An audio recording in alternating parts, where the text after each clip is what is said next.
All right. Good evening, ladies and gentlemen. We're now going to reconvene the meeting of the Nanaimo Council meeting. And Ms. Gurry, are there any late items?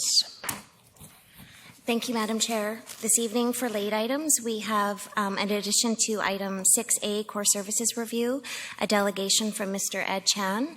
So he'll be speaking after the presentation. As well, I believe that Councillor Brennan has a late item. Councillor Brennan?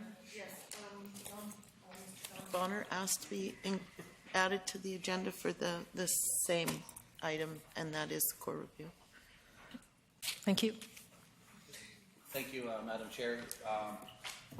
2 weeks ago, I made a notice of motion. I see to make the agenda, so I guess my notice of motion I made last week will be in the next convenient time, please. Thank you. Ms. Gurry? Yes, thank you, Madam Chair. I'm sorry about that, Councillor Yoakum. We didn't know if you were going to be here this evening, so I'm sorry. I was confused. It was my fault. It'll be on the next open agenda item. Councillor Hahn? Thank you.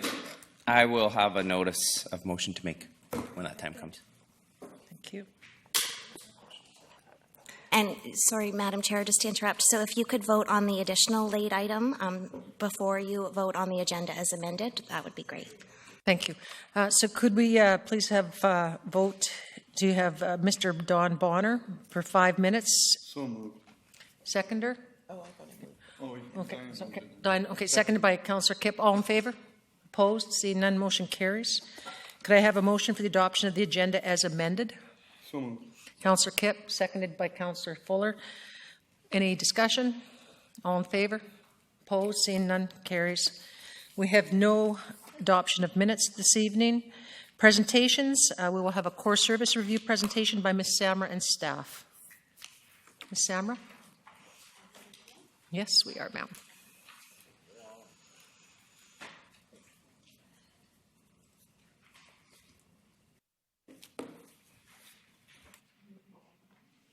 All right.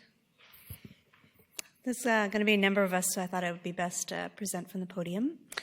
Good evening, Council and members of the public. We're about a year and a half since the report was delivered by Western Management Consultants to the City of Nanaimo. As you know, I was hired with a mandate of running a core services review. And within a couple months of my tenure as the interim city manager, we were able to get an RFP out to look at a large part of their city operations. And some would ask, why? Why do you do core services review? And quite frankly, it's something that senior levels of government have been doing for some time. Federal and provincial governments run an annual performance evaluation and audit cycle throughout all their departments and ministries. And they do this to take a look at what they're doing well and where there's a potential to make improvements. So auditing and evaluating operations of government is something that's standard practice in Canada. It's a best practice. It's taken its time to make it to local government, and it is something that is new for local government. But recently, the provincial government created the Attorney General for local government. And the mandate of the Attorney General for local government, the purpose of the Attorney General is to conduct performance audits of the operations of local government in order to provide local government with objective information and relevant advice that will assist them in their accountability to their communities for stewardship of public assets and their operations. In other words, you do something, a core services review is essentially an audit of service and operation lines within the City of Nanaimo, and the objective is to get recommendations to assist us over the long term to deliver our programs and services more efficiently, effectively, and economically.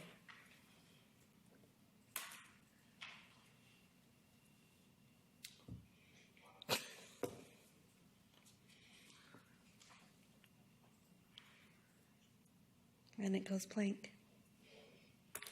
Double. There we go. So We have a different PowerPoint presentation that we're doing tonight. The one that was published with the agenda last week provided high-level statistics of the core services review. It indicated that the consultants looked at 3 different areas. They looked at corporate processes, and they looked at 6 different areas for that. They looked at departmental services, and they looked at 13 lines of business there. And then they also looked at external agencies and looked at 3 different lines of business for each of those entities. The report has over 70 recommendations in it, and it's organized differently. It's organized under 11 themes. So sometimes it gets confusing as you work through all 70 of the recommendations. You'll see them show up at different places throughout the report. So this evening we thought the easiest way to take the public through and to give a really good update for council on the success and progress that we're making is to take each of the department services and have the folks that are doing this work come speak to you about the range of recommendations that they've had, what they've accomplished, what's in progress, and provide you some details on that. Since the project initiation, 11 major initiatives have been completed, 31 are in progress, 29 have been scheduled for 2018 and 2019. And this is a 4-year implementation plan. You don't take a look at a city with a couple $100 million budget, hundreds of millions of dollars in capital investment, and the range of services that we're providing to 90,000 people and affect change overnight.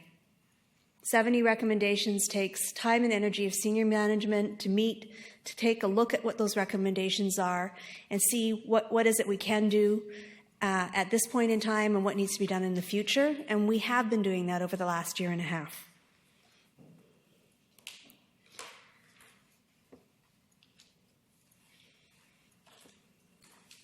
So those are the presentations that are going to be presented now from staff. We're going to be starting with HR, and Mr. John Van Horn will be coming forward and presenting on his area and recommendations for the core services.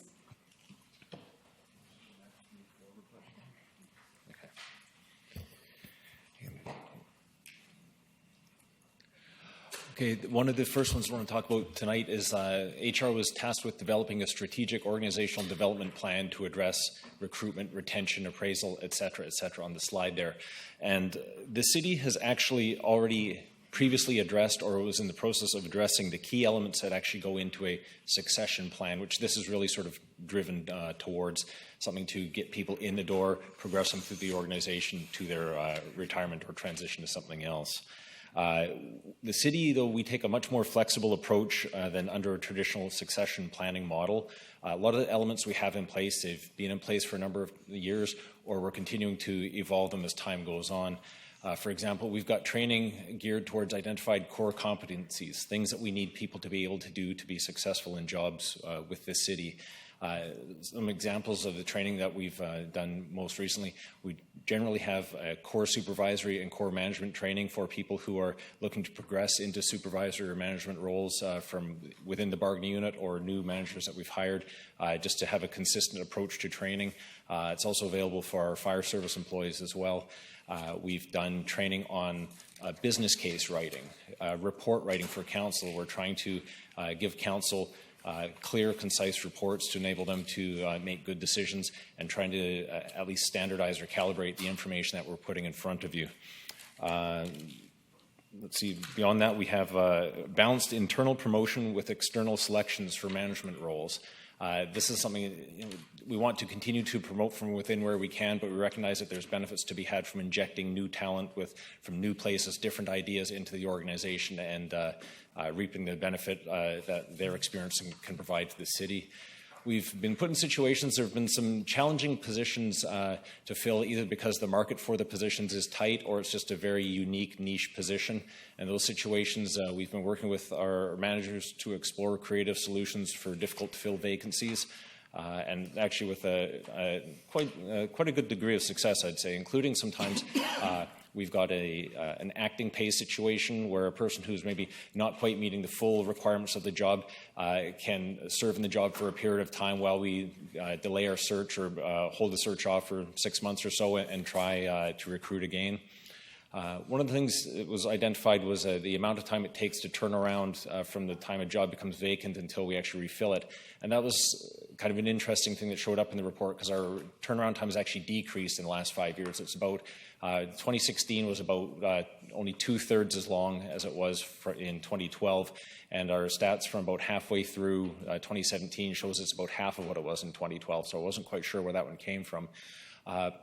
But our alternative approach to traditional succession planning, we actually presented at a conference in Regina from the Government Finance Officers Association, just to say you don't need to have a formal plan to have the benefits of a formal plan. You can still develop and train a wide range of people and not invest your dollars in a few key staff that may go somewhere else. The challenge with traditional succession planning models is we don't control all the variables. People will move on. People will seek other opportunities elsewhere, and so we just didn't want to be hamstrung by that. And I think we've got a good track record of success of people being able to progress in the organization to a variety of roles and seek that challenge.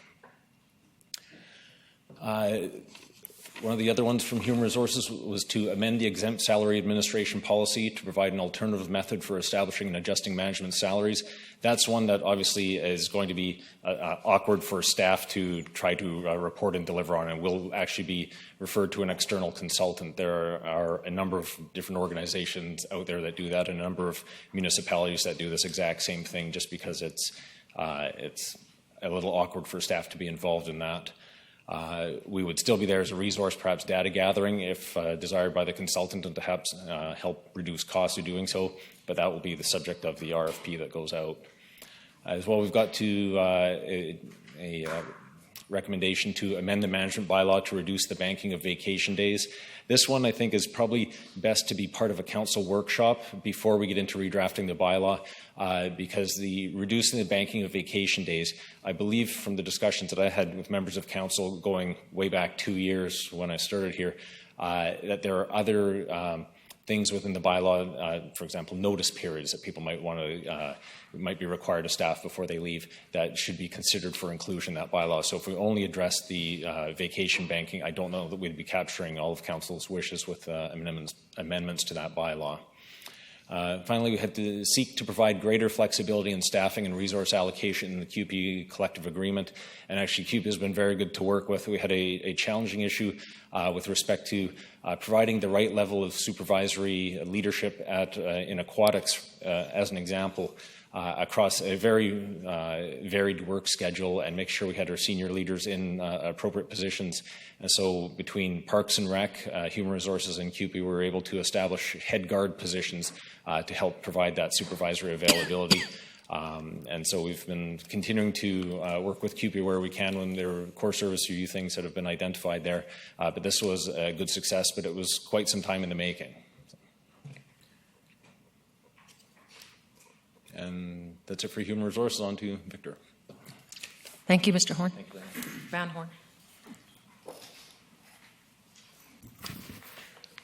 Good evening, Madam Chair, members of Council, members of the public. I'm going to deal with financial policies as one area that was identified that we needed to work on.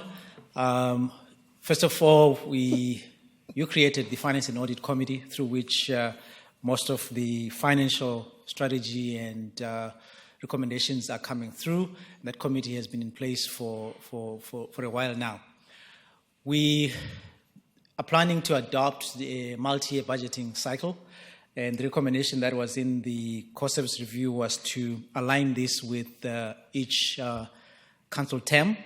And so we are beginning to do prep work for that for 2019 to 2023. That will help us in the way that when the strategic plan is put in place, we can actually fully cost that, and you can actually tell what your property tax rates, your user rates, and all that for the 4-year term will actually look like. That would actually give, I think, a little bit of certainty for council and members of the public. We're also beginning to do prep work on zero-based budgeting for the 2019 budgeting cycle. As you will notice, as we'll start the workshops starting this Thursday, there are certain things that we've begun to kind of shift so we can make that prep work going forward. In terms of policies, I did speak a couple of weeks back that there's a suite of about 13 policies that we'll be adopting. We have gone through 2 as of now, the purchasing policy, and we'll talk about that later in the presentation, and the user fees and charges policy. Those have been adopted and approved by Council. We have 11 more to do, and we will schedule those between Q1, 2, and 3 of 2019. Why we're going slow with policies is each policy comes with its own work plan and with its own change management. So, for example, as we look at the purchasing policy, it initiated the purchasing transformation project, which we had training for staff after we had the policies done. We had 21 standard operating procedures that we worked through with staff, and people have been trained on that. So now we have to now implement that piece going forward. User fees, once we got the philosophy through Councillor said in terms of the user fees policy, now we're working on reviewing the actual user fees, and that work is going on, and some of the results would actually impact the 2018 budget cycle as we go through. Purchasing transformation progress, that's in progress, and that's always going to be ongoing because that's something that encompasses everything that we do in the city. The comprehensive user fee is under review, and that will lead to, at the end, full review of bylaw 7073, which deals with fees and rentals and stuff like that. So that would be informed by the user rate review that's going on now. That ends my part of the presentation. Thank you.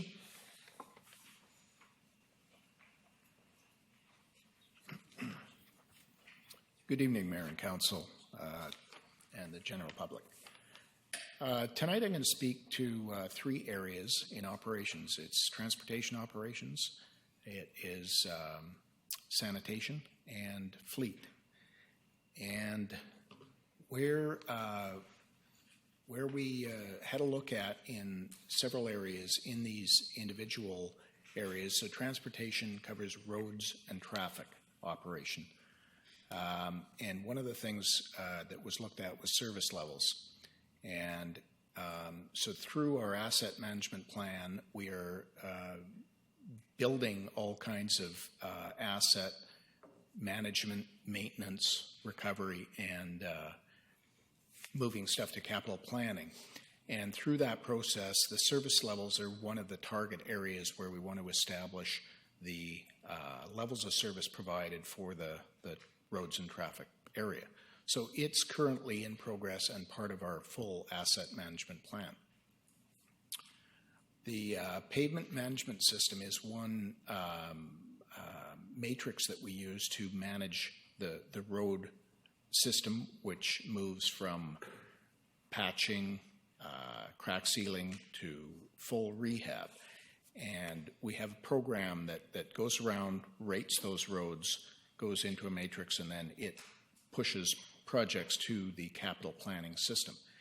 And so we've been working very hard to put information into that system, and this year is no different. We've added information to that.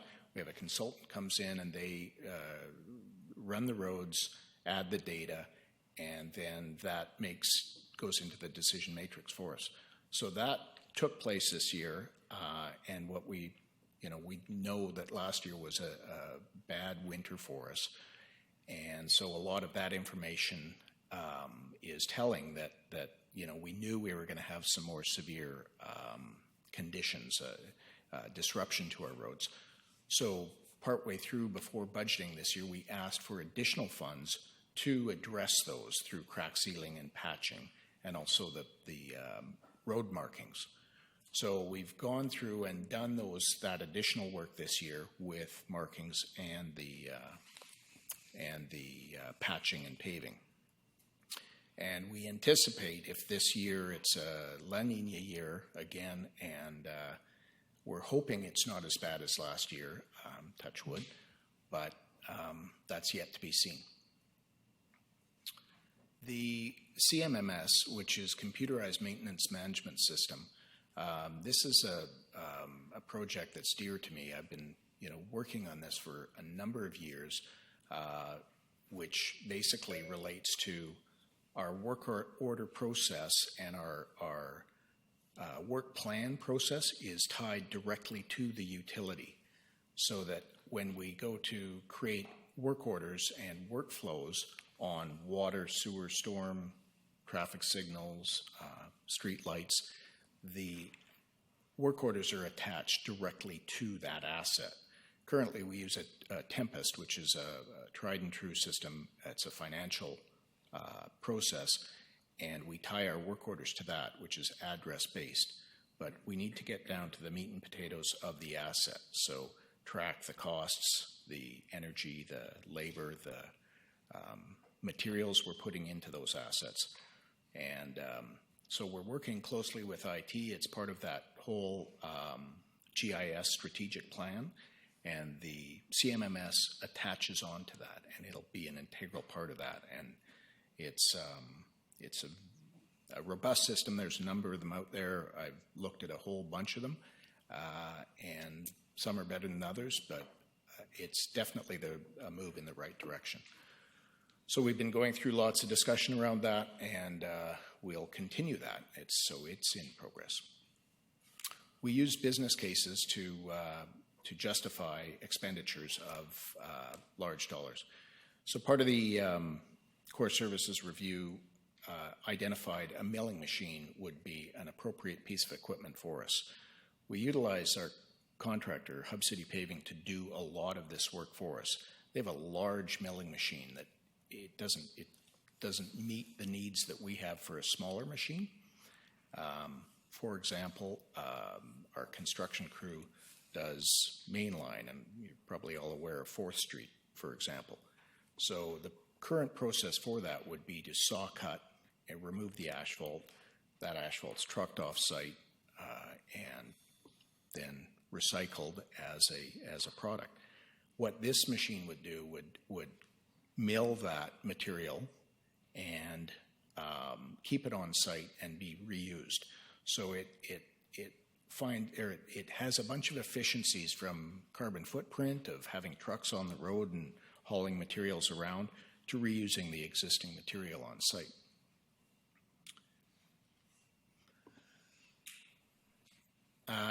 So in a sense, the business case has been it's been done. It's sitting with senior management, and we're going through it and reviewing it and picking the ones that make sense, and that's ongoing.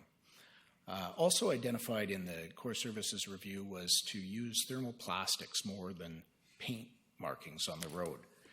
We've been doing this for a number of years, and we've expanded it this year. We've done a lot more thermoplastic, and what it does is it creates longevity. So the markings last on the road for a lot longer.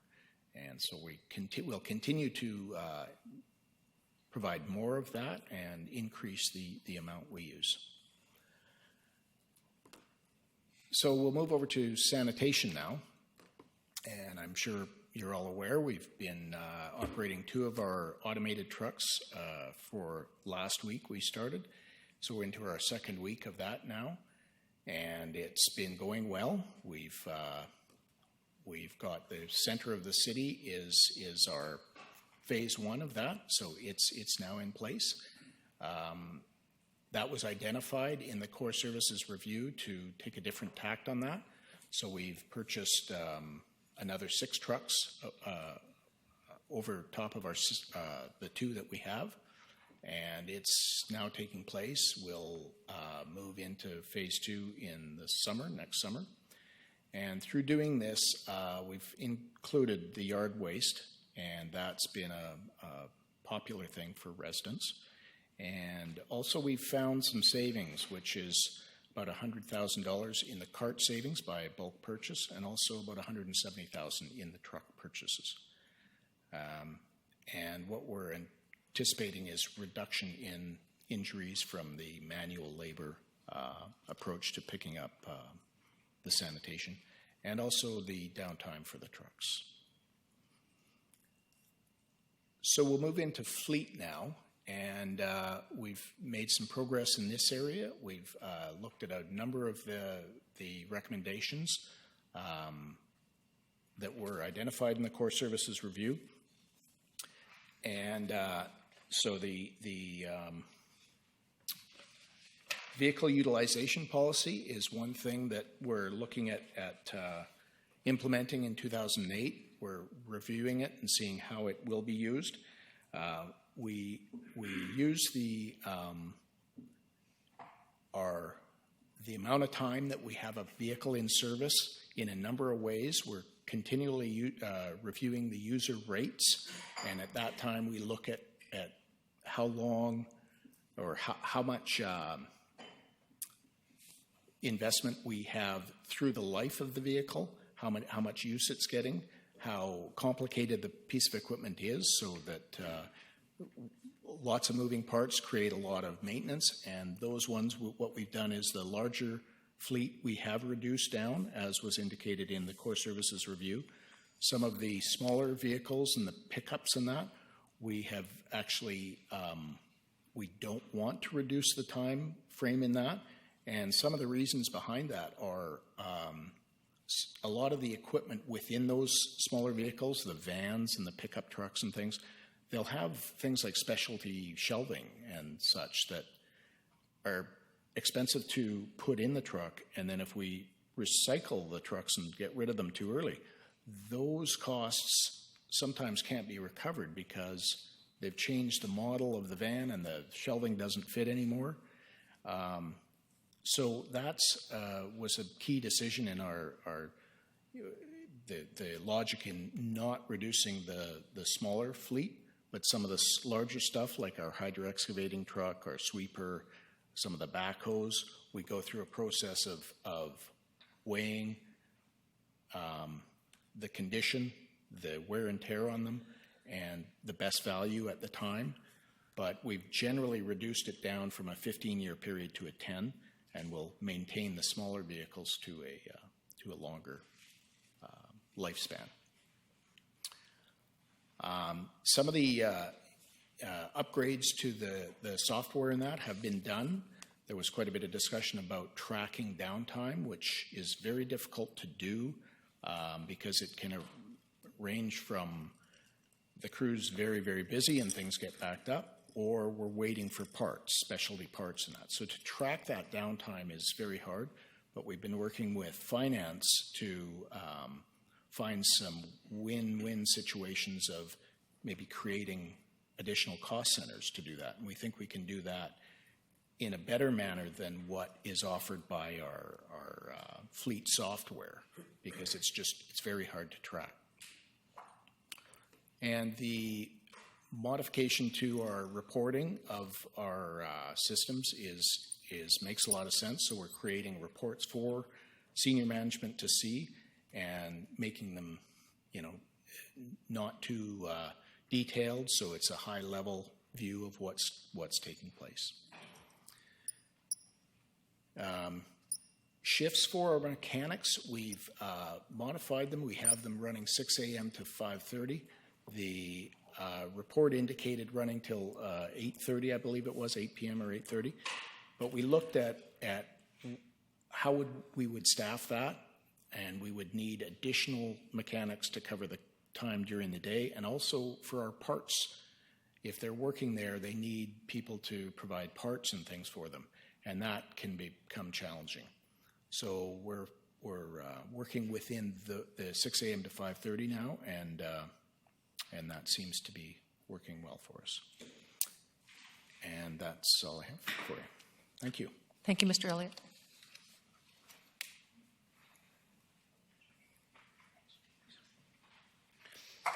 Yes, good evening, Mayor and Council, members of the public. So a couple of pieces I have, first off with the police support services. So I've got a list of 5 things here I'll just briefly walk you through. First piece, developing a long-term social wellness strategy. So we're currently in progress for that. We're working with both the Community Vitality and the Public Safety Committee to engage external and internal stakeholders, as well as work with the public to look at ways to decrease global social disorder within the community. We've worked on and completed the elimination of 4 prisoner guard positions. So that was in a conjunction, or a mix of reassigning to other positions, taking a look at safety audits, making sure that we had completed the goals, make sure things were in place, and that we had reassigned persons to other positions. Consolidated financial functions, we did complete that. We've now moving the financial analyst position over within cities, so it's actually being used by multiple divisions. Consolidate business maintenance staff, that's currently in progress. That's going to be coming in Q4, working with facilities. And advocate for involvement of federal and provincial governments to address non-policing services. Again, that falls back to the social wellness strategy and committee work. So, bylaw and parking services. So we've done a few things internally with this division. So we've changed some of the vacancies and run-in positions, so they've been reassigned to other areas within the municipality. We're looking at alternative options to closing the CPSO office, looking at social wellness priorities, public safety concerns, looking at pieces for the managing of the downtown core. We're having a look at having community vitality and public safety also participating in the review of that. And what we're doing right now is bylaw services has never had a lot of metrics attached to it. So what we're doing is we're taking a look at the statistics, data gathering, calls for service, how we manage those things, as well as how they work within the city bylaws. And finally, with parking recommendations, we have the elimination of the VICC security payments, which has been completed. We're renegotiating the parking fees with the hotels and making sure that we're charging market value. And park planning has been reassigned to engineering because, well, they have the technical expertise to understand traffic management pieces. So we're essentially taking a look at some of the pieces that fall within bylaw services and making sure that it is the correct function, and if it's not, making sure that we move it out to other staff that are more technically expertise in that option. And that's it for me. Thank you. Thank you, Mr. McCrae.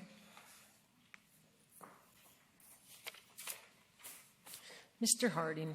Thank you very much. I've already been warned I can't drag on like I typically do. So I have two areas. Thank you again, Council, for the present here. I have two areas I'm going to be presenting on: facility planning and operations and parks and recreation.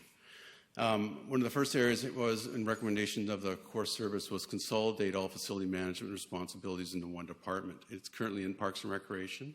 And actually over the last few years, we've taken steps to realize we're getting more and more facilities. We've taken steps over the last few years to separate what was a real mesh unit of facility staff and park staff into clarification of roles and responsibilities. So getting parks to focus particularly on parks, freeing up time for staff to focus more on overall civic facilities. That's allowed in the second point there, allowing staff to support other departments, particularly on the asset side of planning and budgeting. And then as things work through over the next year, we've provided Tracy with a proposal of organizational changes over years that would see this increase to focus, have more staff focused more and more on the facility side of things.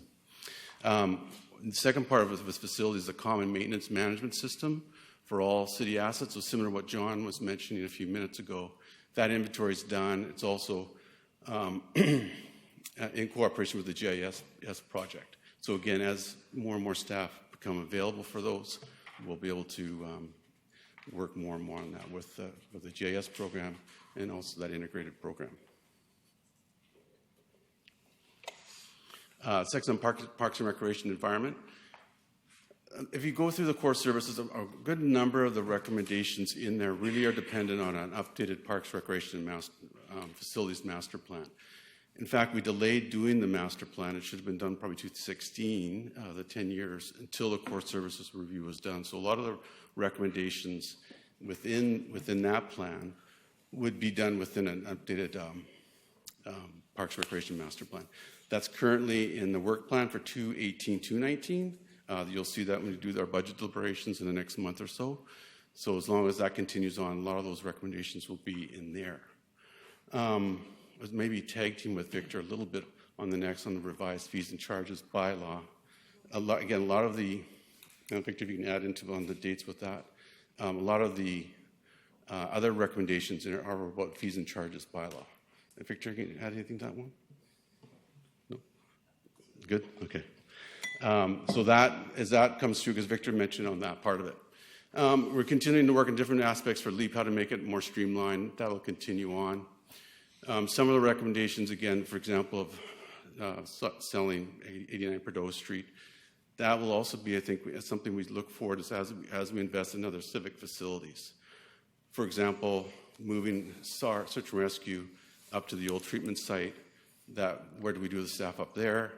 We're really dependent, again, what do we do with the staff at 89 Prideaux Street? Where do we end up putting and allocating staff? So again, hopefully that'll come through. Another one is examine the potential to incorporate wellness-linked programs. That's always going on, but I'd say this is highlighted more. Even looking at this, our new updated activity guide, if you go through it, you'll see just about everything in there is wellness-related. We're continuing to do that. In addition, we hope to have, not hope, we will having some pilot projects coming forward to council on some VIHA pilot projects. We're also linked with VIHA, VIU, and a number of interesting ways of incorporating health more and more into our facilities and into our programs. So that'll continue to continue. And again, I'll use this as a plug for those that are here. Make sure you get our activity guide. It's online. Lots of programs, lots of activities. Make sure you get on and book your program, get out and use it. So the other, Render's mentioned about the user fees, because user fee bylaw coming up hopefully will also address user conflicts. I think when the consultants were looking at user conflicts, they were looking at some clarification on how we and when we allocate facilities, youth versus adult and such. Some of these will be clarified in the bylaw review. But of course, one of the best ways of dealing with user conflict is actually providing more facilities. So these two facilities under construction right now, I believe, they will add thousands of hours of more use. The one to my left is the covered space at Harewood. That again will have thousands of hours of opportunity, take some conflict on our ice time and our dry floor time. Just adjacent to that one would be two lacrosse boxes here, one covered, one uncovered. But again, and centralizing that with that use. The one to the right, that was a drone shot this morning, and that's of the new artificial turf field with our joint use agreement with SD 68. And if all goes well, that'll be open in December. The covered space, we hope no later in January, it'll be open and ready to use. So those areas of dealing with user conflicts, as well as I mentioned the fees and charges bylaw. And that's me, permissive tax exemption. Victor? Thank you, Mr. Harding.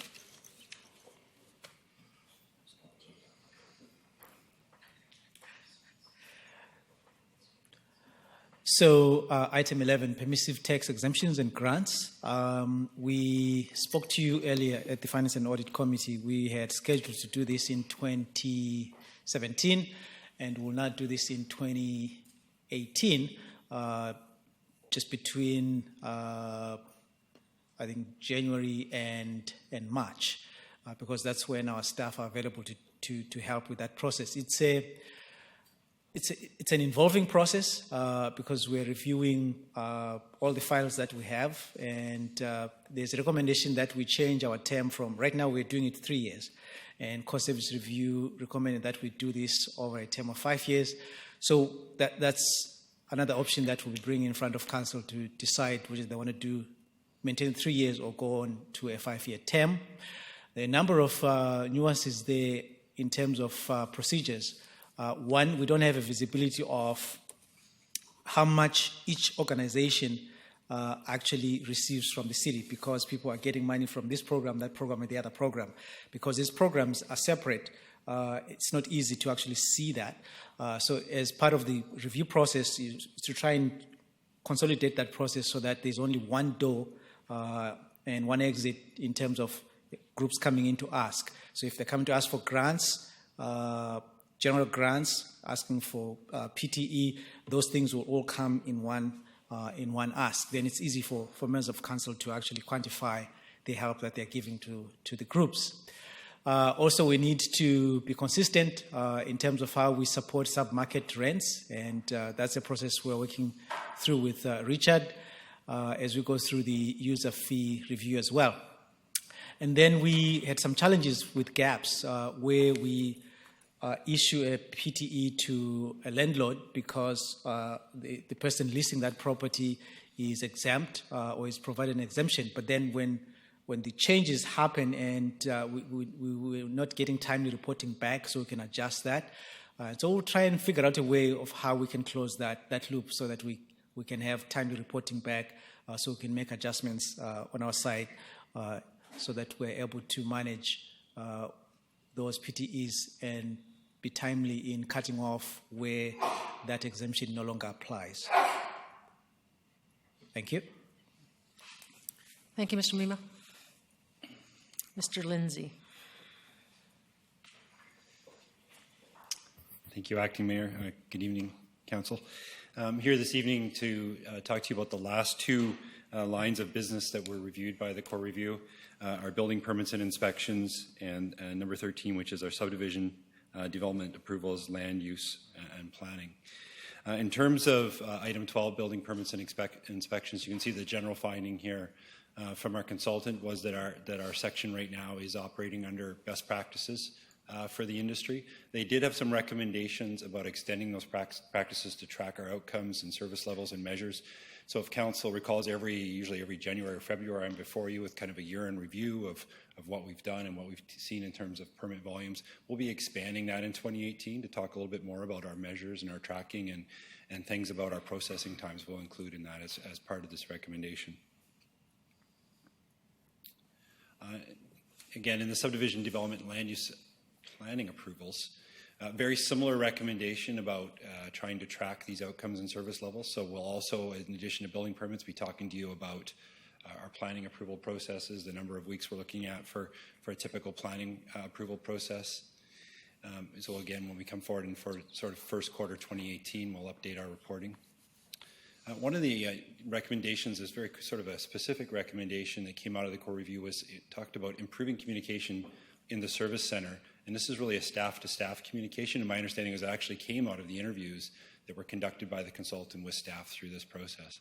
And as longer-term council members will remember, in our old building, we actually had all of our sections on one floor, and staff worked in close proximity to each other. And we've heard some concerns since we moved into the new building about how do we maintain that communication, even though we're now separated by floors. We have our service center operating on the first floor, which provides that sort of high-level one-stop service for people coming in from the community, but how do we maintain those connections throughout?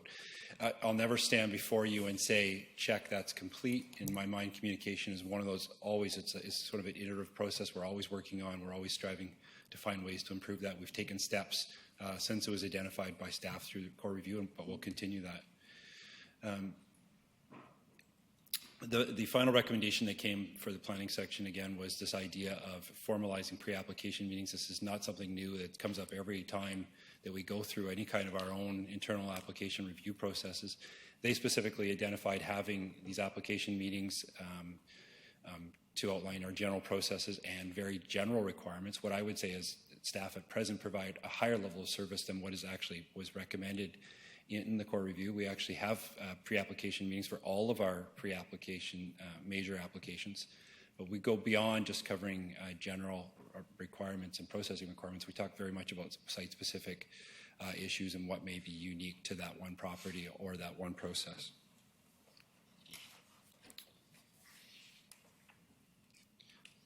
I don't know, Ms. Sammer, if you had any comments or you wanted me to continue with. Sure, the external agencies presentation. So as Council's well aware, there were recommendations that came out of the core review that both pertain to the Nanaimo Economic Development Corporation and the Downtown Nanaimo Business Improvement Association. There's been, of course, amendments or changes to both of those. Neither one of those organizations are with us, and specifically for Nanaimo Economic Development, those have been brought in-house. The economic development portfolio is within community development, within my department now.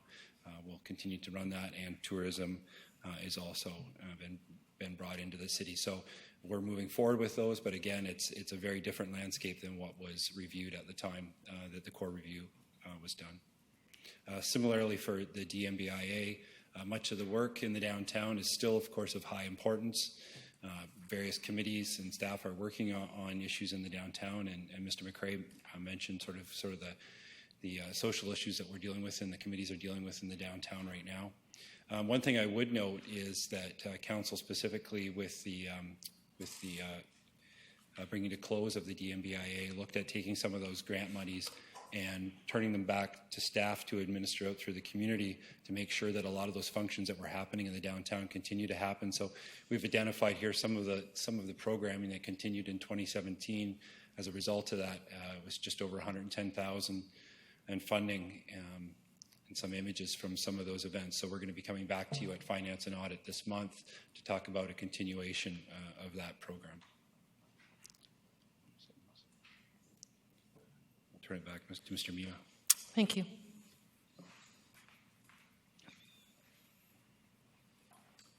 And so I think maybe a week or two ago, you did receive a presentation from VICC. The GM was here to give you an update.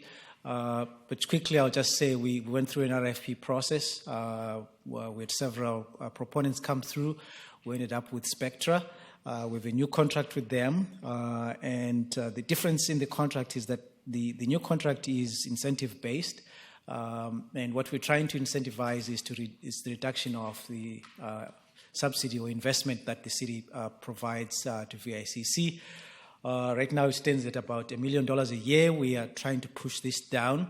If you remember, the CBRE report and as well as the core service report said the Tier 3 right now across BC are receiving subsidies of about $850,000. So we're hoping we can push this down through efficiencies, and it looks like we are on our way to doing that. And you are also aware that through the work between Ms. Samra and Mr. Lindsay, there is a hotel that's supposed to come up on 100 Gordon Street that will complement the work that's going on here at VICC. And from the report that we received from the GM of VICC, it looks like the new management has been well received, and some collaboration with various other players in tourism seem to be taking off pretty well. Thank you. Thank you.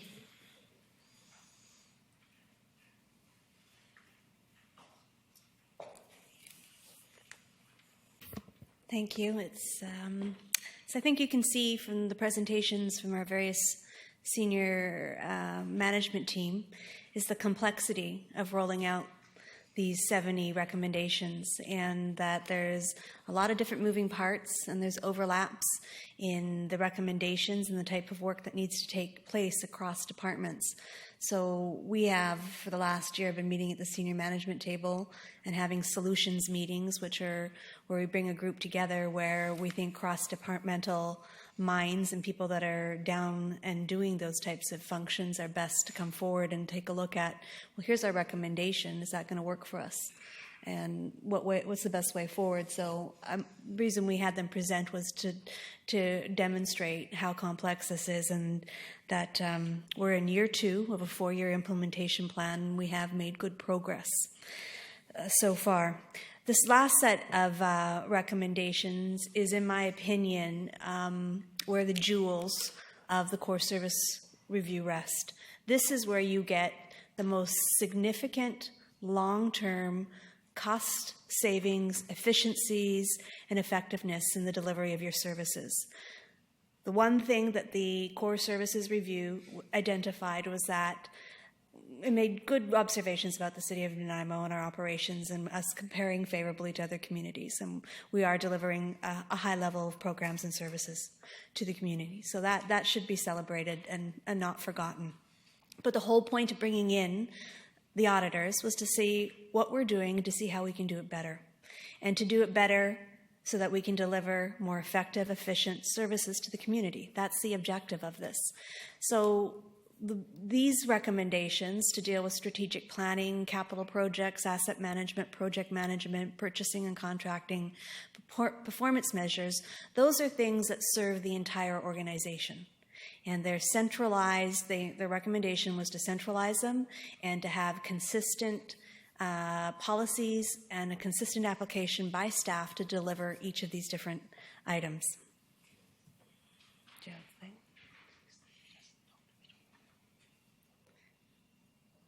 There's no more slides?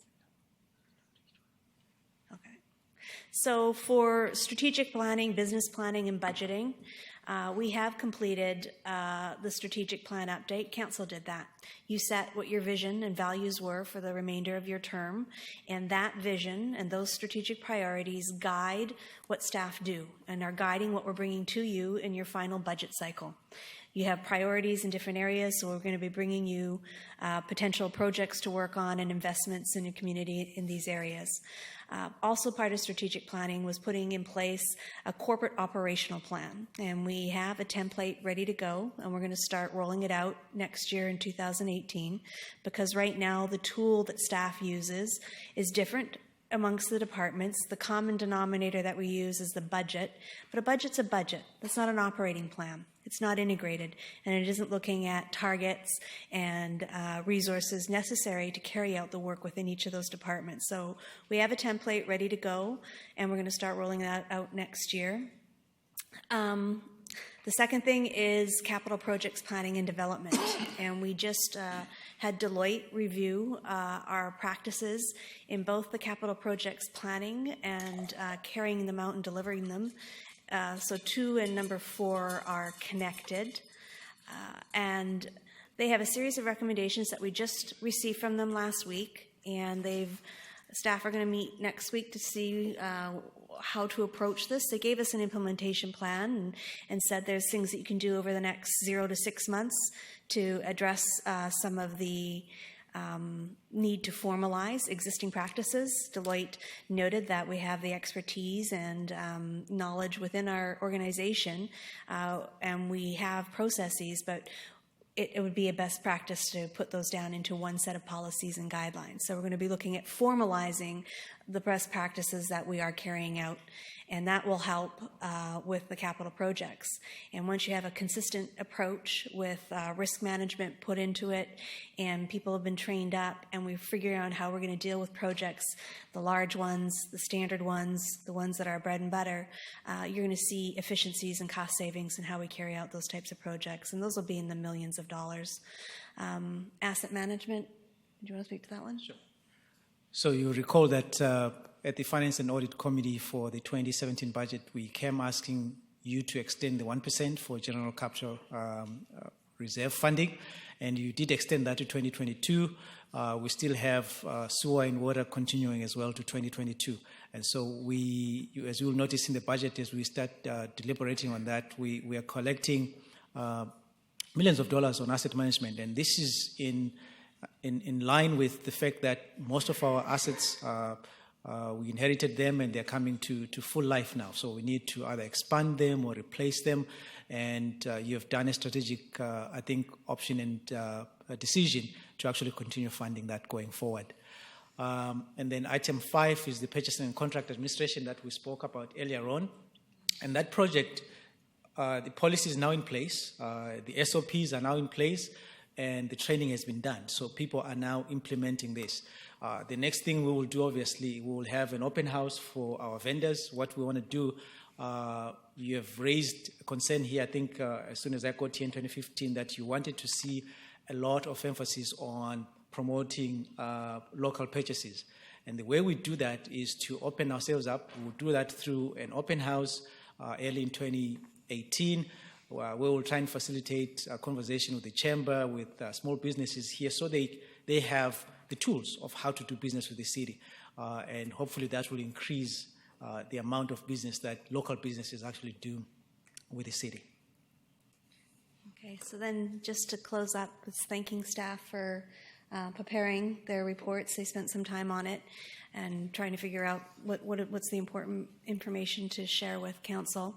And again, just stressing that the corporate processes, when you have a standard practice of capital planning and carrying it out, and you have a standard approach to how will we buy things at the city and our purchasing, those types of changes are monumental, and they're felt over the long term, and they assist the corporation in moving forward. So this is going to be 2 more years of a journey in implementing this. We're doing it at a pace that staff are able to deal with, because when you start making major changes throughout the organization, it has impacts on staff and it has impacts on other lines of business.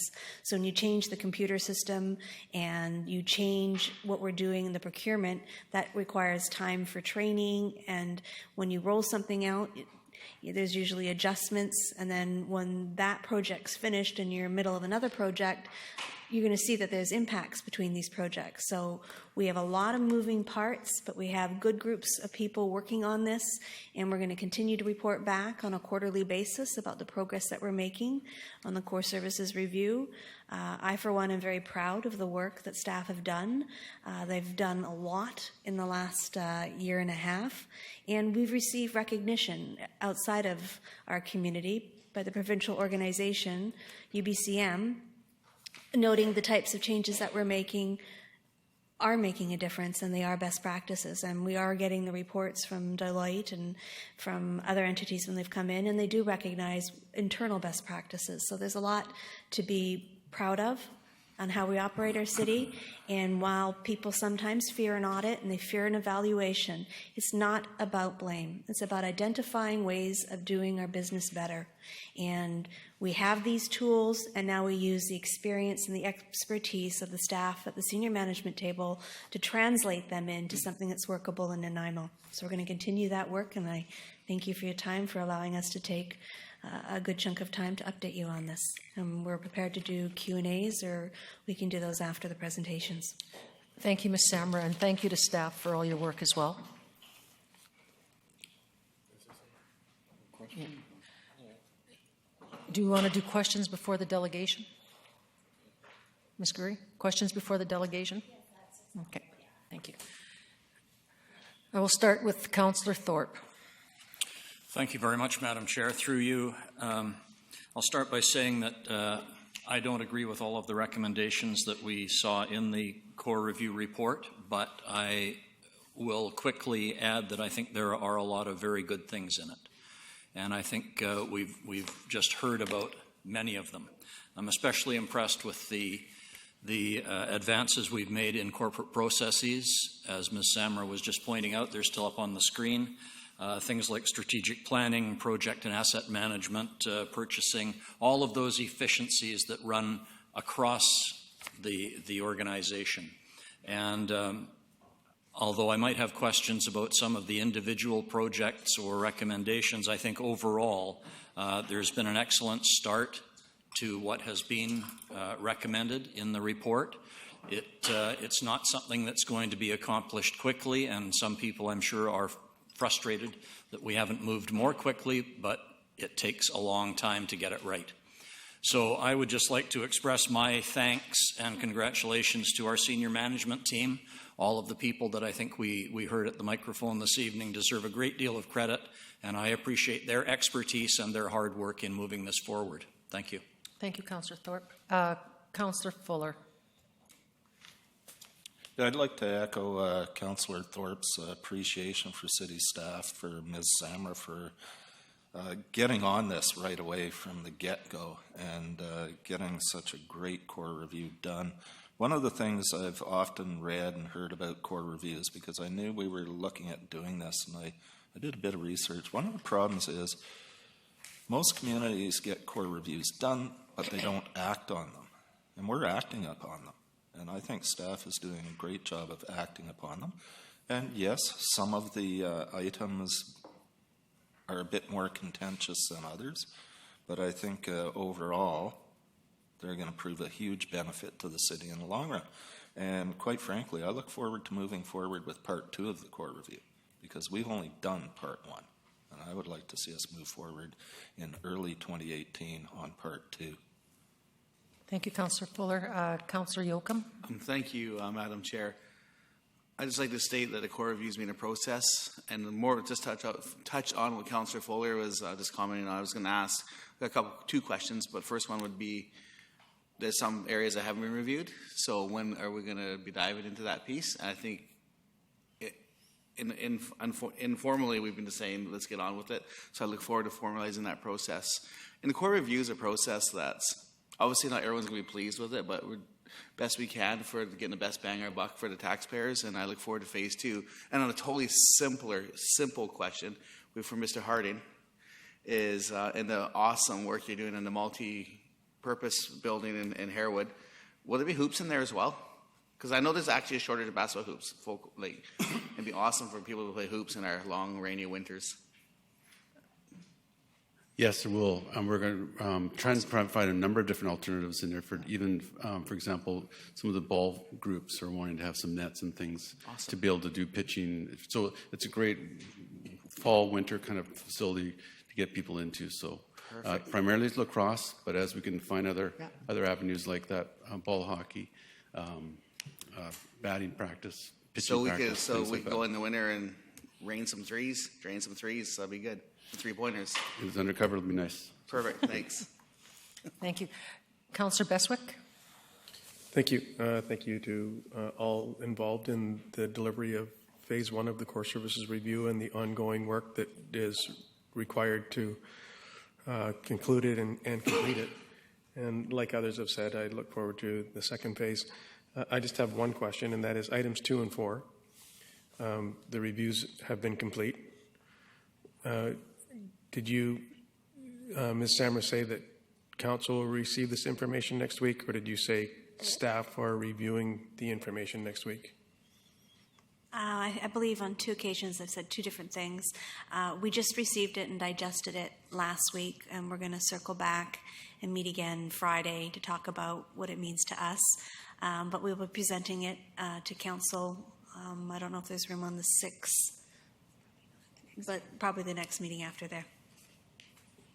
So sometime in the middle of November, we'll receive the report. Do we receive the reports, or do we receive what it means to staff? Well, we got... Mr. Mima? So, thank you. Council will receive the report, the full report, and the recommendations. You also receive the implementation, which is what Ms. Samra is talking about. We thought it's easy to come at once. Here's the report. Here's how we're going to respond to it. So that's what's going to be coming to council. Thank you. Councillor Hong? Thank you. Thank you for staff for presenting this. This is a great update for council. And just to remind us on where we are and where, how much work we still have to do to get this done. I agree with Councillor Thorpe that not all of these I agree with. Doesn't mean that council has to implement them as well. So these are just recommendations, which are great. And, I think we are all as council looking out for the best of the city. And I think the staff are doing an amazing job. Some might feel that we haven't moved this fast enough, but I like to take things at least one step at a time so we can see if this works before we dive in too far. I don't want to implement all 71 recommendations overnight, and then we're scrambling. So I think the process and the steps that the staff have taken are appropriate, and they are fitting. I would still like to see and start part 2, but like all government organizations, I don't think we ever complete all 71 recommendations. I know that BC government hasn't implemented the liquor strategy yet, so we're like everybody else. I think we'll take our time and we'll pick the ones that we can do and work on the ones that are harder. Thank you. Thank you. Seeing no further questions, we will call on the delegation. I would like to call on Mr. Ed Chan, please.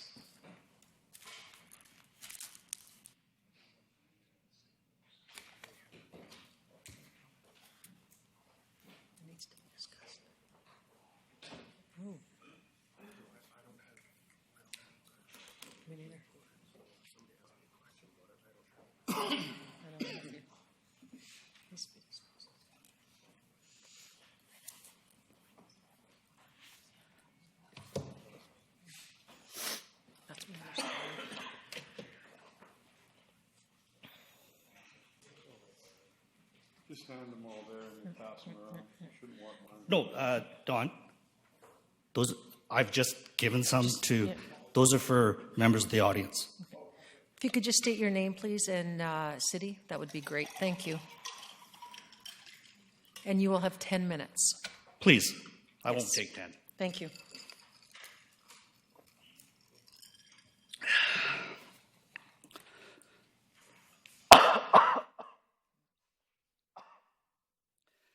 Good evening, Mayor and Council, members of the public.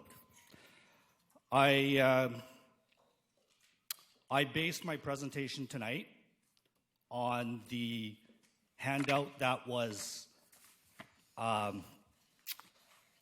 posted on the city website, and not the handout that was referred to tonight by the CAO and staff.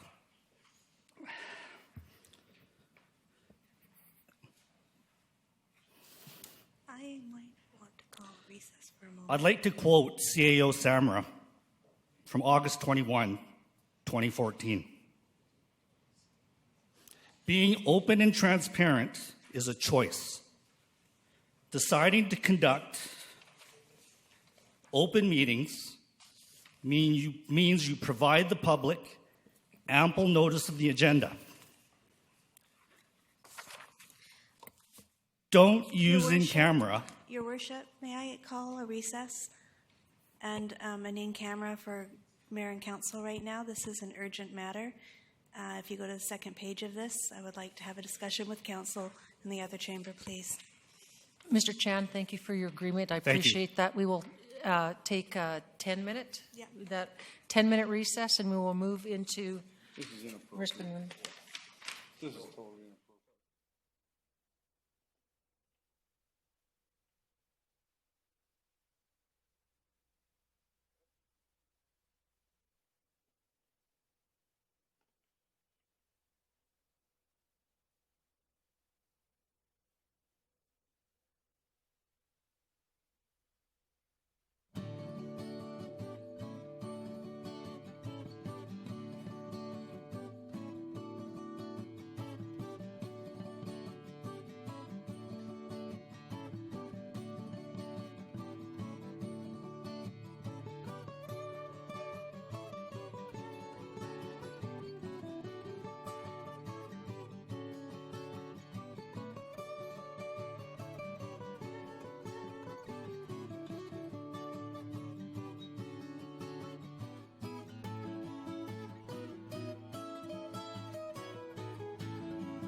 Chan.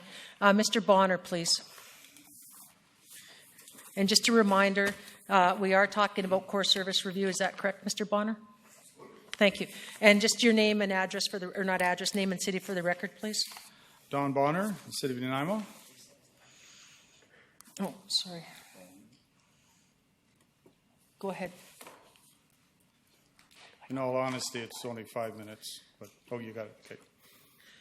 Thank you, Mr. Bonner. Thank you. My presentation tonight is on the core services review. I would like to just catch people up. During the 2014 elections, many of the people running for council campaigned on the idea of a core review, and many of those people were elected. It took a while, but the core review was finally done, and a final report was issued May of 2016. The core review cost taxpayers close to $250,000 to complete.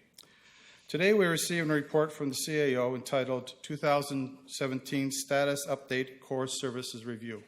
I'd like to remind staff that I'm working off the report that was in the agenda and not the one that tonight.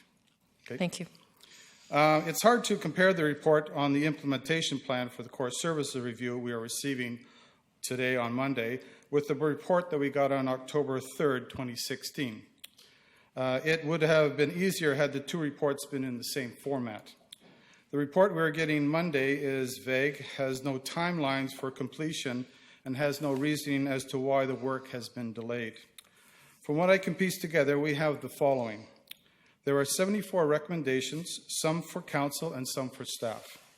According to the report of October 2016, 5 were completed, 53 were to be completed by September of 2017, 7 were to be completed by the end of 2017, and 12 completed September 2018, and 2 were to be completed in the first quarter of 2019. According to the CA's report of October 2017, a year later, 13 have been completed, 29 are in progress, and 30 have been delayed until 2019, which means they're not starting until 2019. This shows us that 71% of the recommendations were supposed to be completed by now, but only 17.5% actually have been completed. In 2016, we were told that 2 or 2.7% of the recommendations would be completed in 2019.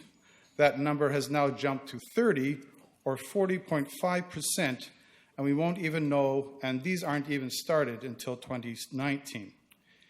In the year from October 2016 to October 2017, only 8 more recommendations have been completed. At the current rate of completion, it is my guess that in May 2018, 2 years after the recommendations were received, far less than 50% of the recommendations will have been completed, and 40% won't even have been started. It should be noted that of the 13 that have been completed, 2 had to do with the NEDC and the DNBIA. In both cases, the recommendations were not followed, and both organizations have been dissolved as a result. The CSR was supposed to save taxpayers a lot of money, in the multi-million-dollar range. To date, I don't believe we have any accounting as to the amount of money that has been saved so far, if any. In fairness to the author, the report mentions some challenges. Emerging council priorities have diverted resources. The only priority that I know of that might have diverted resources was the hockey arena. However, at the time of the last update of October 3rd, 2016, we were actively involved in the hockey arena debate. It was well known that we would be proceeding with that council priority. Why was that not taken into account when we were given the October 2016 update? Number 2, realignment of the organization has been necessary before some recommendations can be started. This was not mentioned in the report when the report came out in October 2016. We do have a list of the recommendations that require a realignment of the organization. Do we have a list of the recommendations that required a realignment of the organization? The report we are seeing today should describe specifically which recommendation required a realignment before they could be started. If we are going to be delaying many of the recommendations past this council's mandate, perhaps it's time that council made a decision on the ones they wanted done first. Number 3, change management across organizations on multiple fronts impacts capacity. Since the CERA was a key priority and election promise of the majority on council, and acting on the recommendations would be considered part of council's key priorities, why is management changing on multiple fronts? Do we have staff capacity to do any of the recommendations? If we are lacking in staff capacity, why is the city not hiring more people to do the job? And 4, union input and involvement is required for some initiatives. It is well known that we had a union well before 2016. Why was this not brought up at that time? Why do we not have a list of initiatives that require union input, and why would that delay anything? Okay, thank you, Mr. Bonner. I'm just going to turn up. Okay. Any questions for the delegation?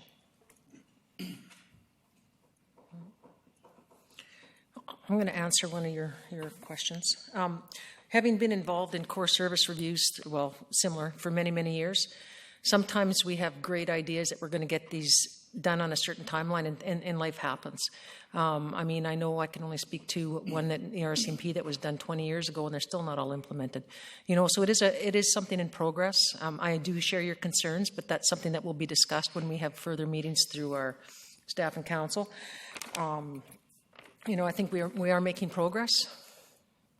That's my comment. Okay. Thank you. Councillor Fuller? Through you to staff, will this presentation that we saw tonight be put up on the city's website like all other presentations? We often only get the brief one, but get a more fulsome one. So I just want to clarify that it will be posted. Ms. Gurry? Thank you, Madam Chair. Yes, it will be added as a supplemental item and put on the website tomorrow under the agenda for this evening. Thanks. Yeah, this is the first time we had this. We had the same package you did as well, so. Yeah. Yeah.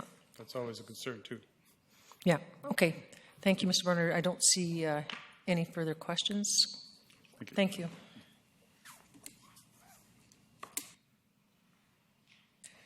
Okay.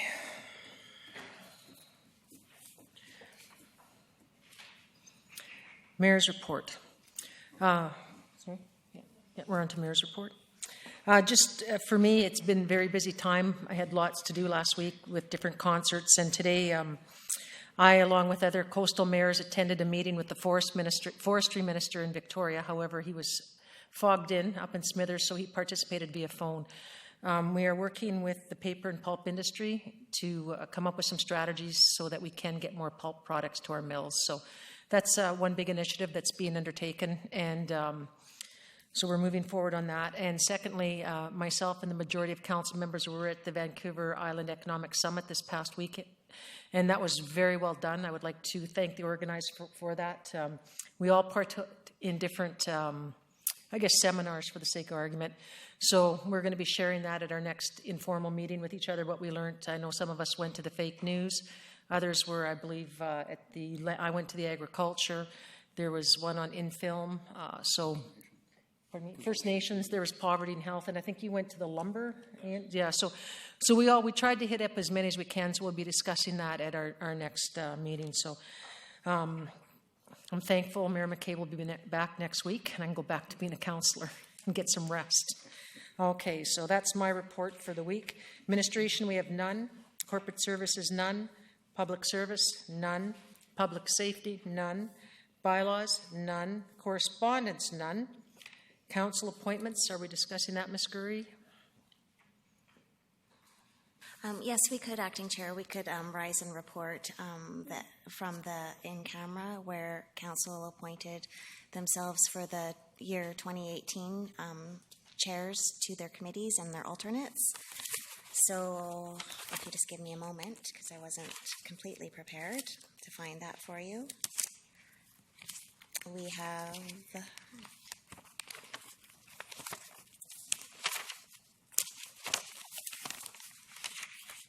So many papers.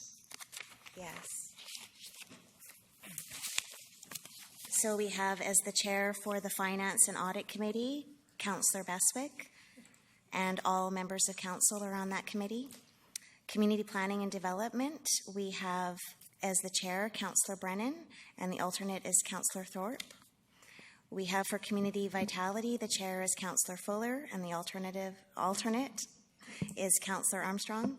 Parks, Recreation and Wellness, the chair is Councillor Thorpe, and the alternate is Councillor Beswick. Public Works and Engineering, the chair is Councillor Yoakum, the alternate is Councillor Brennan. Public Safety, the chair is Councillor Armstrong, the alternate is Councillor Yoakum. Design Advisory Panel, the council representative is Councillor Hong, and the Use Advisory Committee, the council rep is Councillor Hong as well. Thank you, Ms. Gurry. Notice of motion, I believe Councillor Hong would like to have them. Great. Thank you. I think I'm going to be bringing a notice of motion that council directs staff to provide a report on a derelict/abandoned properties bylaw. So I guess I will work with Mr. McCrae on the specifics of that. The reason is I think a lot of other cities have bylaws that deal with this. So, thank you. Thank you. Councillor Yoakum? Just a quick question to Councillor Hong. Is this bylaw potential coming forward dealing with also like people that purchase properties and are vacant for eons? Yeah, I'm going to leave that up to staff. I think we'll come up with something and we'll look at the best practices of what other municipalities are doing, and hopefully we can get off that. Thank you. And then I'm going to be bringing a notice of motion as well that I'm going to be requesting council to support the Vancouver Island Exhibition Board on their reconciliation quilt that they are making that will hit the points from the Reconciliation Committee. Thank you. Other business? We're good. So I believe now we're going to call a recess, a 5-minute recess for questions. So if they could go.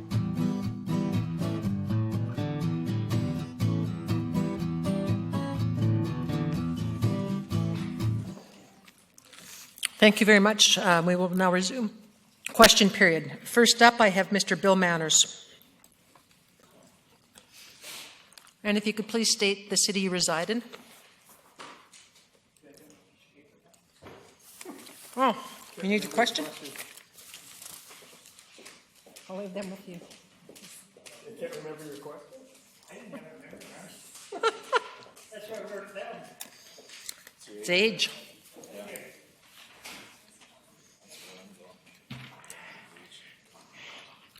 Good evening, Acting Mayor and Council. My name is Bill Manners. I reside in Nanaimo. Regarding agenda item 6A, the Core Services Review, particularly transportation maintenance on pavement and markings. Last year, the Northfield Highway 19A boundary intersection was put on hold.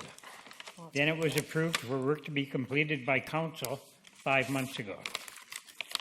The pavement and markings at that intersection are horrendous. They're terrible. My question is, what is the status timeline for the work and satisfactory completion of the upgrade for this intersection? I'm going to step back and put my headphones on so I can hear your responses. I don't think anybody's going to have a response. Hi. Does anybody know the Councillor Hong? Thank you. I think I was told that it is an RFP, or they're getting that out right now for, because we, as you know, we have a certain budget that we're willing to spend, as is the province. So does that mean there is no set timeline yet? No, it is out for an RFP. Thank you. Thank you. Next, Dorothy.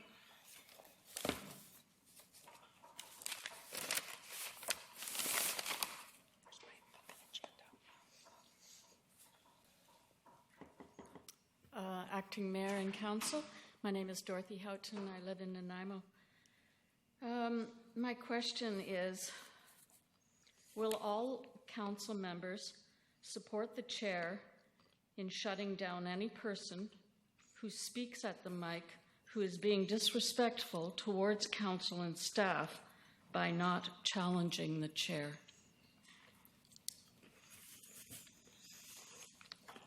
Councillor Beswick. I think we just did that actually as in the last recess. I believe we just made a decision based on some information that we all shared at the same time and made a decision not to allow a delegation to proceed on that basis. And I really appreciate what you guys decided. Myself, as a member of the public, I don't want to come and see that. One thing, Ms. Samra was the one that brought an end to it. And so what I mean is when the chair, it's the chair's job, right? That's correct. As I understand it, That's correct. to disallow anyone that's being disrespectful. I mean, we hear that at the beginning.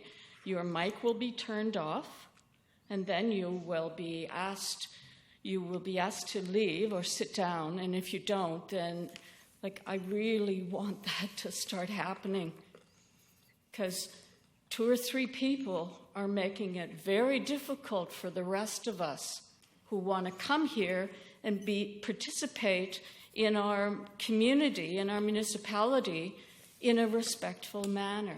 So I'm really hoping that if the chair, whoever the chair is, that other councillor members will support that decision as opposed to challenging the chair, maybe for whatever personal reasons.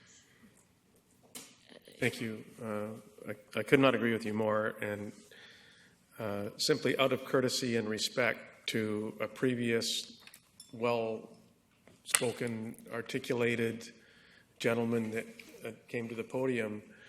And when Ms. Samra abrupted the delegation, I don't think any of us had gotten to page 2 yet. I know I certainly hadn't. Absolutely. And so that was a very appropriate intercept for anybody at this table to say, I think we need to pause and then reconvene after we've had an opportunity to review what is about to be stated and what was distributed throughout the auditorium. So I think it's in everybody's best interest, and I think that it was to protect everybody on both sides of the microphone. I applaud you all, and I thank you very much for what you did in that incident. Thank you. Thank you, Ms. Houghton. Spencer Starrett?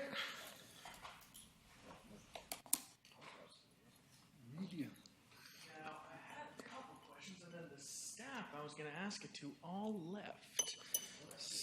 This is for questions are to be directed to council. Okay. So, so acting mayor and council. Thank you. I guess I'll go first with the one. This was in return to the core review and its specification on eliminating 4 guards and the gender-specific guarding. Now, in that one, it had specified that about $360,000 could be saved by eliminating those 4 positions. I saw in the review those 4 positions have been reassigned and gender-specific guarding has been ended. So my question through council to staff is what will be the savings for the city now that those 4 guards are no longer involved in gender-specific guarding? I can answer. I think I'll answer because I think I can. Oh, sorry, Councillor Hong. I'm sorry. Well, I could do a simple answer. You know, the consultants were hired to look at the numbers. If they figured that there was somebody on at all times, times 2, 4 staff, they did the math, $360,000. But what they didn't look at is at high peaks when we actually are required by law to have 2, that we had 2. So the realization of saving $360,000 isn't quite there because of the fact that when we needed 2, we already had 2 working, a female and a male at all times. So yes, if we eliminated 4 positions, it would have been a savings of $360,000. But in fact, at some times, weekends, for example, there's always 2 guards on there because of the fact. So you have to do the math. So if it was just strictly eliminating 4 positions, $360,000 was what it would have saved. But because of the fact that when there is a capacity issue and you need 2 staff members, they didn't differentiate between where that savings came from. So the answer is hard to give you. But had we just eliminated 4 positions, that was the number that the consultants had told us. Okay, so as a follow-up then, so gender-specific guarding, as Mr. McRae confirmed, is no longer a thing. So then I guess I do have to ask, why reassign them at all if there's going to be no savings? And there was a lot of, brushback against that decision by council. So I guess just, council's decision to go through with it. Because they're union positions, we cannot eliminate union positions. We can ask them to move to other positions within our organization. Vacancies. So I think that's how it works with unions. We can't just eliminate that without repositioning. But I'm not. What would happen on that, Mr. Starrett, is I was involved in that from the RCMP side of the House, is those 4 people whose positions were eliminated were offered other positions within the union that had vacancies. Oh. Or they could bump somebody if they were senior, and then they would have to do it. But so they went into vacancies that were there. So in effect, there was a cost savings of 4 positions. However, as stated by Councillor Hong, on weekends there is 2 guards because it's under the law. There must be 1 guard for every 9 prisoners, and quite often on weekends that number exceeds 9. Okay, well, I used my follow-up, so I believe I'm done. Oh, do you have some more? I did have a couple. Sorry. Oh, sorry, Councillor Fuller. Yeah, just to your previous question, how much? Yep. Like many of the items in the core service review, there were numbers given, but those numbers, we won't realize exactly what the numbers are until we give it some time to play out. like purchasing, like the guarding, like a number of the items. We've just started these things, so we can't say exactly how much we are going to save over the long run, as Councillor Hong and Acting Mayor Armstrong were saying. Some weekends, because there's so many people in cells, you have to have that extra guard. So a lot of the savings will be realized over time, and we'll get a better idea of how much we are going to save. Councillor Brennan? I think this was an interesting exercise, because now, near to the end of it, we're telling the public that we really don't know how much money we actually did save, if any, in the end. However, not knowing how much money we were going to save, we still went ahead, as you said, in the face of considerable pushback from the community, and in particular the women in this community.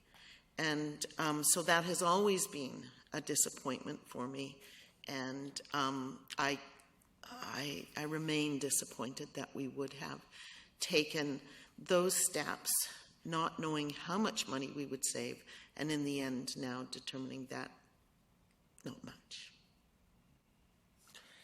Councillor Kipp? Well, thank you. I guess part of this from the core review also noted that I have a problem with hiring practices that would be specific to a gender. I think that violates some of our hiring practices across Canada. Secondly, we're the only city, I believe, in Canada that had this service. And my view was, and it was supposed to be our feet held to the fire on it, but if you could take some savings and turn that into a preventative so that women don't have to go to jail, building some facility that's safer for them to attend, because, get me right, no one wants to return to jail if it's comfortable. If it becomes too comfortable, the jail becomes comfortable, right? So we need alternative programs to incarceration, the protection of incarceration. And so my view, the viewing of the TV cameras, no one really knows who's viewing those TV cameras. So there's a whole bunch of incidentals that go into it. I find it a bit tough that that was our first issue that we had to deal with, and it caused a bunch of, community concern. But the hiring of specific genders to me is problematic. The fact that we're only place in Canada doing it seemed to me, I don't know, if we've done it for so long now, and if it's such a standard, how come everybody else didn't pick that up if it was the best practice ever? And I think people directed that money. And as far as savings go on the core review, I believe I'm going to prove that there's millions in purchasing, and I've heard that. And the other one I want to look at is from a strategic planning point of view, where we have economy, environment, and equity.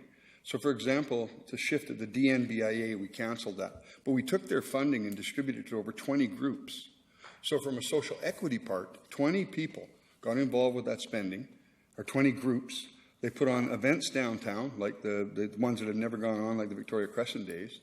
And so there's a social equity that more people used that money and spent that money in our community.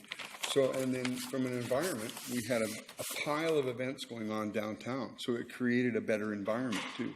So I think sometimes when you analyze spending, is it effective spending? Is it just a position to get someone paid and great and, oh yeah, we're doing all this great service? Or is it actually evaluated? Is it actually, and that's what a core service review does. It gives us a benchmark on things we're doing. And the first motion that I know of that we brought forward was 2009. And we couldn't get it done. And so these things are coming forward. And to expect these massive changes to happen within a period of a year, don't forget it took us 6 or 7 years to get a core review done, because all of the agencies were fighting us. Everybody involved was fighting us, scared of it. It was like a privatization bill. It was just a reckless thing. But it was, in business, you get people to come and check your accounting. You get people you bring in auditors. And we audited our delivery of services. And one of the ones I found was the gender-specific guarding was just it came up as a point for me. It made a decision. Thank you. Councillor Brennan? I'm always disappointed when I hear us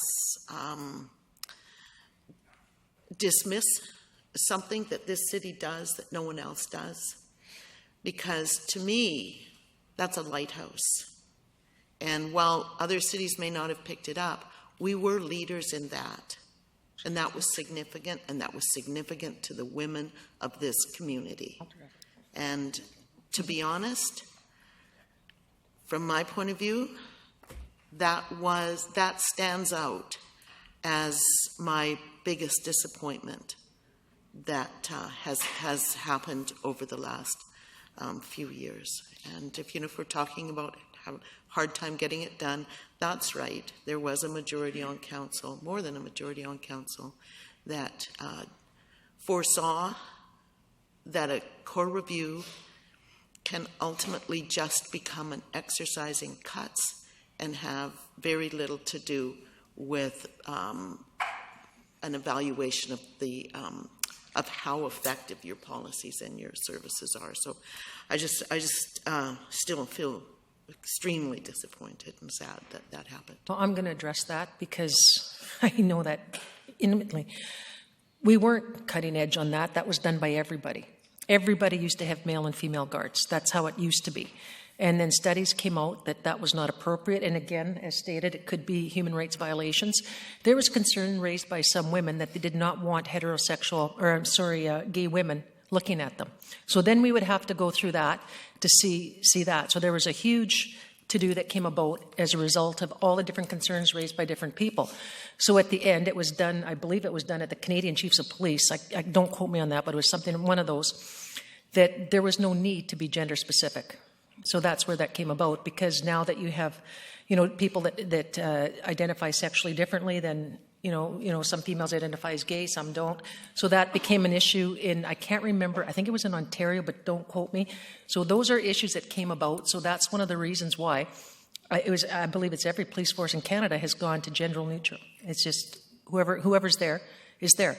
It doesn't mean that we don't have female guards, because I believe we still do, because they were senior in rank. So the other thing I want us to talk about on a core service review is sometimes it doesn't save money. Sometimes, and again, I'm using my experience in the federal government, when you get reviewed on something, it could cost you money to do something better. So we have to think of those too when it becomes like, when you're looking at something that if we're using a faulty product that could cause us, dollars in lawsuits or whatever, it may cost us more money to get a better product. So it's not always about cost savings, about what's going well, in my opinion, what's not going well, what can we do to improve services. Sometimes it costs money to improve services. Sometimes you see a cost savings. So that's just my perspective for what it's worth. Sure. And now, if you wouldn't mind, just one kind of terminology follow-up on that. So, in your experience as this, would you say it's now no longer gender-specific guarding, but now just maybe gender-neutral guarding? That's the correct term. Thank you. Gender-neutral. Sorry. Perfect. That's all right. Yes, thank you. Mr. Manners is laughing at me. Okay. Yeah, and I'm not saying I believe any of these points. I'm just saying those were given to me, right? Of course. So, thank you. We now have. You have any more? I had a couple more. If other people okay, yeah. want So to if speak, you can just go sit, then I just wanted to make sure that you covered off yours. Mr. Bonner. Oh, I'm sorry, Councillor Thorpe. Thank you, Acting Mayor. If I may just before the next speaker, a general comment. I know we're sort of struggling with the format for question period, and I understand that, but I don't think it should be a forum to lead us into a lengthy political debate amongst ourselves, which we seem to just have with the last question. Seems to me there's a question asked, we need to provide an answer or refer it to somebody who can and move on. That's just my opinion. Thank you. Good point. Thank you. Point well taken. Councillor Bestwick. Thank you. I just wish to follow up on Councillor Thorpe. I could not agree more. And I think it was a week or 2 weeks ago when there was a heated debate taking place at about, 10:30, after about 7.5 hours here, that I chose not to be party to a heated debate because I did not think it served any utility, and I left and have been soundly criticized for leaving. So I would appreciate also if questions can be asked, answers can be provided, and then we can all move on without fear of criticism for wishing not to participate in something that has conflict. Thank you. Okay. Mr. Bonner?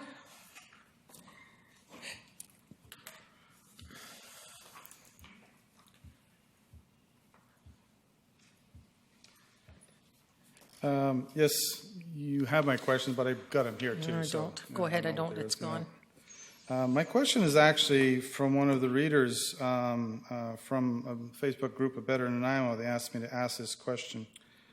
It refers to, at the bottom of the report from staff, it says the change has been noticed, and it refers to 2 awards that were given out. One is the last one mentioned is the Distinguished Budget GFOA US and Canada. The winner, City of Nanaimo 2017-2021 budget. I think that's slightly misleading, and so the reader pointed out to me is that does Council realize that the GFOA has given out so far this year 432 of these awards? And of those awards, Maple Ridge won 14 and got a special recognition for performance measures, and Kelowna received 16 of these awards, while Nanaimo received only 4. And the question is? That was my question. Are you aware of that? I wasn't. Okay. It just occurred to this reader that they thought it was slightly misreading in the way that award was presented. It is actually one of 432 awards, and they were only into September. So Okay. that was my question. Is Council aware of this? I can only speak for myself, and I can say I wasn't. Okay, thank you. Comment. Thank you. I wasn't aware of those stats, but whether we got 1 award or 20 awards, I'm proud to be the city's moving forward. And I don't know if we won awards in the past. I got no staff to ask, but step in the right direction. Whether we won 1 or 20. Thank you. Thank you. Thank you, Mr. Bonner. Mr. Manners, I do have your question. I wrote this one down. My question is regarding question period. Why is staff leaving when question period starts? Is it not being recorded, and is it not being saved for video? You want to take it? Councillor Beswick.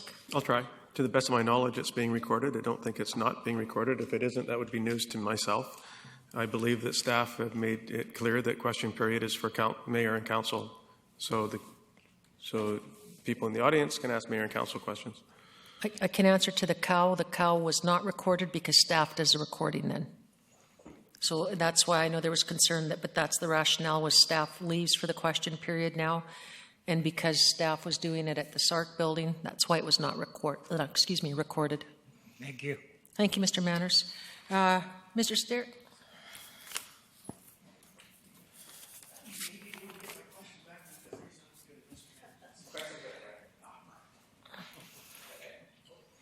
No, I think Sheila took them. Acting Mayor, Council. So this question was about what community input was sought when rolling out aspects of the core review and kind of looking at what would be decided. It was specified in the core review that community input should be had with key stakeholders in the community, and I was just wondering what was followed through on that. Gosh, it was a long time ago. For my time. I can Councillor Beswick. Oh. Sorry, Jim. I'll just try. I mean, it was kind of a long time ago, but I know that when I say we, staff, undertook review of countless core services reviews that had been done in other municipalities of similar size. And there was certainly not a one-size-fits-all.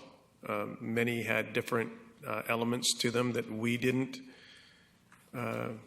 adopt or we didn't choose to focus on as a council. So it went out to an RFP to see who would be the best consulting firm to undertake the work. WMC was successful.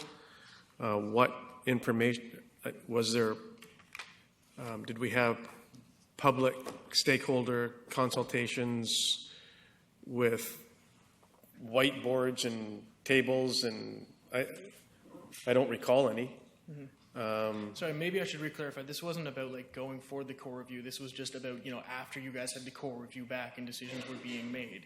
The core review had specified, to go and talk to, members of the community and kind of get a public consultation, whether it be public hearings or something like that for these decisions. That's what I was referring to. So after the core review had come in. So Post-core review. Post-core review. Yes. Well, I certainly know that we had many discussions at this table as it related to the core review.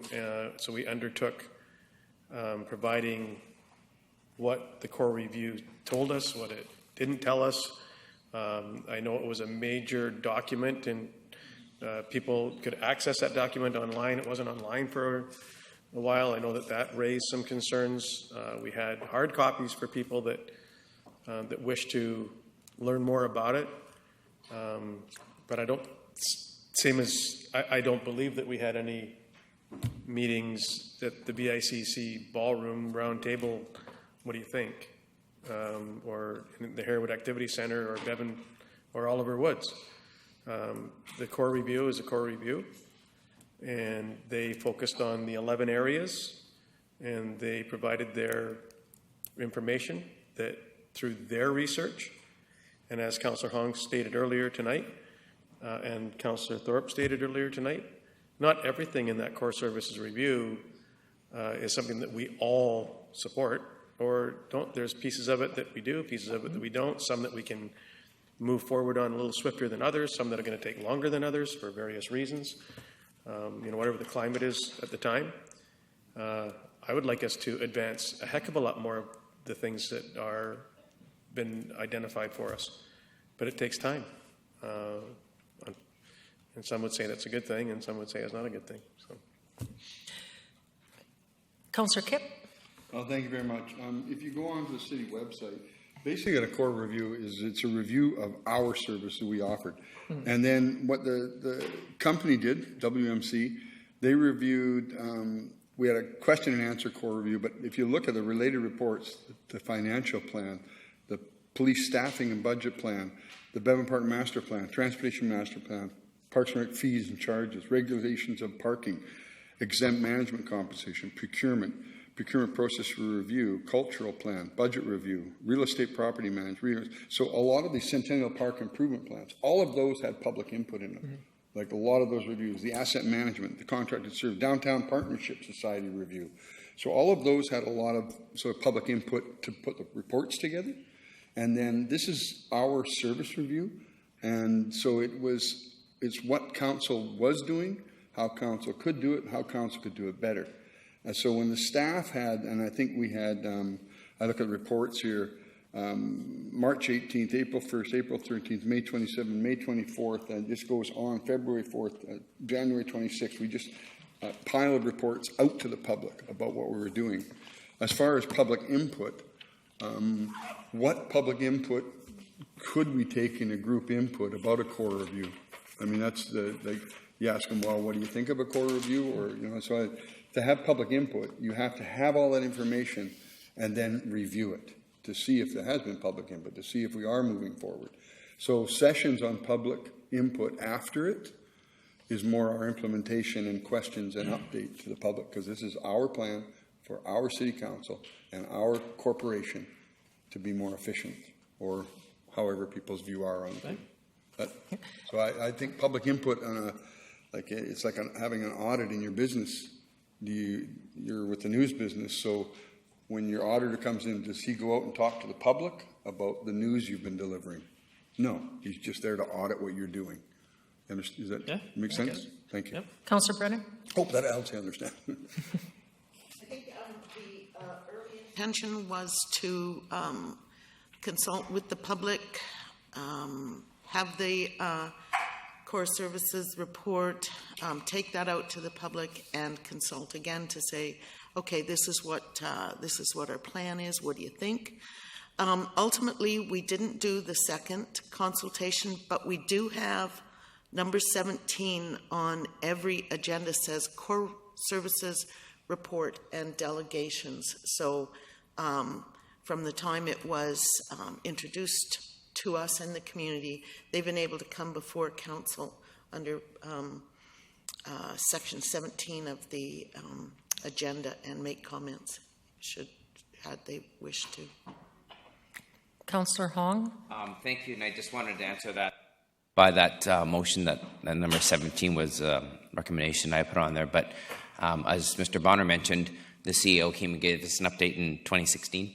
And then we got another update in 2017. So it's always on there. We're always talking about it. As you can see, implementation doesn't exactly follow the way that we had planned. Mr. Bonner mentioned that in 2016, as we were doing in 2017.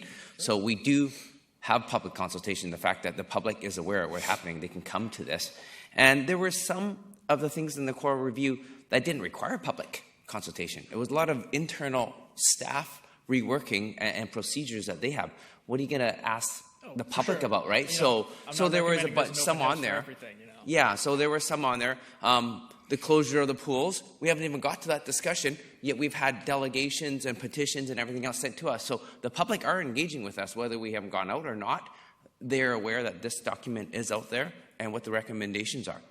So that is engaging the public when they come towards us and ask those questions. Thank you. Councillor Fuller?